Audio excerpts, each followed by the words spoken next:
Oke Bang, mungkin tadi pada saat apalagi kan Ridwan Kamil bilang bahwa Ridwan Kamil untuk seterusnya tidak akan hadir. Pada saat itu berarti terjadi ketegangan ya Bang tadi di dalam ruang mediasi. Tegang tidak, mungkin salah paham aja ya. Kalau rekan tergugat menganggap tegang, mungkin dia memang batasan profesionalnya tegang. Kalau kami tidak. Kami secara profesional, kami sudah sampaikan resume kami. Ya, resume ini sini, ini resumenya ini. Kami berpacuan kepada peraturan Mahkamah Agung. Halo, kita jalankan undang-undang dong.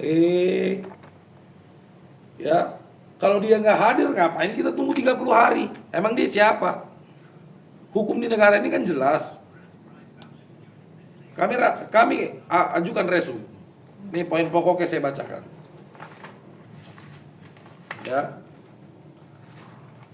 Bahwa berdasarkan mediasi pertama yang mana prinsipal dari tergugat tidak hadir dalam agenda mediasi tersebut dengan alasan yang tidak sah sesuai isi pasal 6 ayat 4 Peraturan Mahkamah Agung nomor 1 tahun 2016 tentang prosedur mediasi di pengadilan, maka tergugat dapat dikatakan tidak memiliki itikat baik sebagaimana tercantum dalam pasal 7 ayat 2 Peraturan Mahkamah Agung nomor 1 tahun 2016. Ya.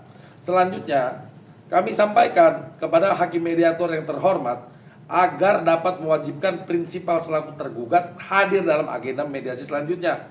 Faktanya adalah hari ini sidang dia tidak hadir. Surat yang diberikan nama dia surat kosong, tidak ada pekerjaan. Yang bertanda tangan di bawah ini Ridwan Kamil. Saya sibuk kerja katanya, tapi tidak bisa menjelaskan kerjanya apa. Dikerja di mana sekarang? Nggak beralasan hukum. Maka dari itu kami bilang ya bahwa akibat yang dilakukan ketidakhadiran tergugat tersebut, penggugat mengalami kerugian material dan material. Kami hadir kok dari Jakarta terus tiap sidang di Bandung. Bapak RK kan tinggal di Bandung, 15 menitnya ke pengadilan. Sesibuk apa sih kerjanya? Tiap kan suratnya Pak Muslim kata seterusnya dia tidak bisa hadir. Presiden aja bisa hadir kok kalau memang membutuhkan. Dia kan sipil sekarang. Ya. Jadi kami memohon karena itikat tidak baiknya dari tergugat dan tidak bisa menunjukkan alasan yang sah dia tidak bisa hadir di mediasi, maka kami mohon kepada majelis hakim mediator agar persidangan ini dimasukkan ke pemeriksaan pokok materi perkara. Begitu. Bang, abang kan memutuskan untuk pihak bisa deadlock ya? Bukan kami memutuskan. Oh iya bukan. Bukan kami, harus diperjelas. Yes.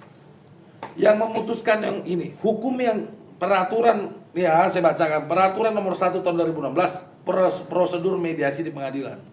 Bukan pihak penggugat yang memutuskan, tapi hukum yang memutuskan. Oh, iya. Dia tidak menghormati persidangan, dia tidak ada itikat baik, tidak memiliki alasan hukum yang sah, tidak hadir. Maka mediasi itu dianggap gagal. Paham? Yes. Itu loh. Oke, tadi kan Pak Muslim bilangnya kan dia sebagai arsitek ya. Mungkin bisa pernah nggak sih bicara mungkin ngobrol sementara kamu. Nah. Bener gak sih dia seorang arsitek mungkin seperti apa? Iya, ya ngobrol pas masih berhubungan ya dulu ya. Ya tapi ya itu ngobrol biasa aja ya. Ya kalau Seperti misalnya ya orang layaknya pacaran biasa gitu kan, ngobrol-ngobrol.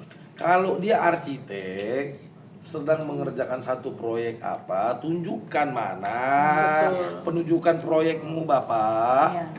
Mana proyek di mana kau kerjakan. Kalau secara fair, iya dong. Kalau dia tunjukkan, saya lagi bangun proyek IKN misalkan. Saya arsiteknya. Oh ya sudah, Betul. nggak apa-apa dia nggak bisa hadir. Iya dong, gitu loh. Saya juga sibuk kok Mas kalau ngomong sibuk, benar. Iya. Semua sibuk loh. Saya yakin juga abang-abang rekan media ini juga sibuk kok. Sesibuk Gitu apa loh. sih gitu kan? Cuman ini upaya hukum sudah serius, jangan lu main-main gitu aja. bisa sendiri mungkin merespon main-mainnya Pak Ridwan Kamil seperti apa mungkin mungkin bisa dibilang menyepelekan betul dia Bang? Ya dia memang selalu menyepelekan. Makanya kan ya udah sampai saat ini gitu loh. Saya berspeak up gitu loh. Selalu begitu.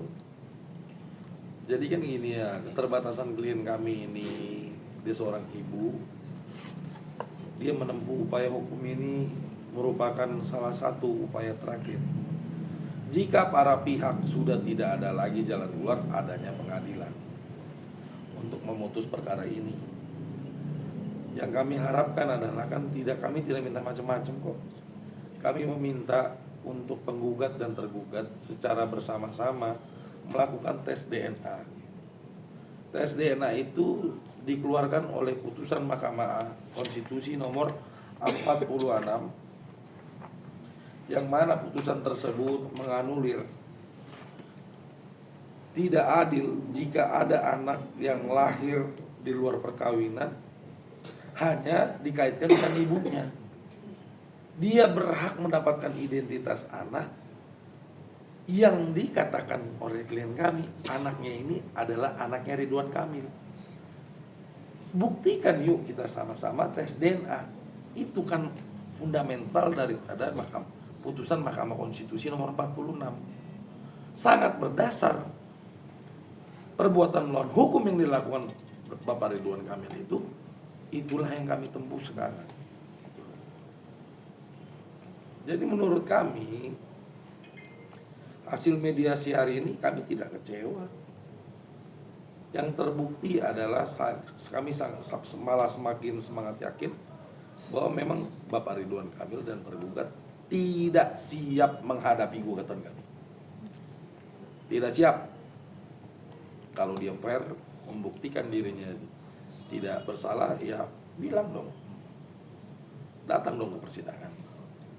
Ingat ya, coba rekan-rekan media buka siaran pertama yang mengucapkan mulut pertama kali siap tes DNA adalah dan bermartabat adalah Ridwan Kamil melalui pengacaranya si Muslim satu. Jangan cuma nantang-nantang aja Jangan dong. cuma nantang-nantang doang. Di media.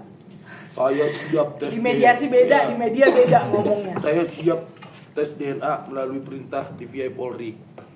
Harus diingat, Bareskrim Polri tidak berhak memerintahkan untuk tes DNA. Laporan dia adalah undang pencemaran nama baik. Putusan tertinggi di Indonesia inilah putusan pengadilan. Yang kedua, alasan dia atas perintah pengadilan. Ini kami lakukan. Sudah dilakukan. Atau ketiga, kesepakatan bersama. Di mediasi ini kan sebenarnya ada peluang. Mediasi ya udahlah, nggak usah lapor-laporan, nggak usah lah gugat-gugatan. Kita sepakat bersama, sama-sama tes DNA yuk. Bener nggak? Fair nggak? 3 statement itu keluar dari mulut Ridwan Kamil melalui kuasa hukumnya Muslim. Ya. Ada lagi?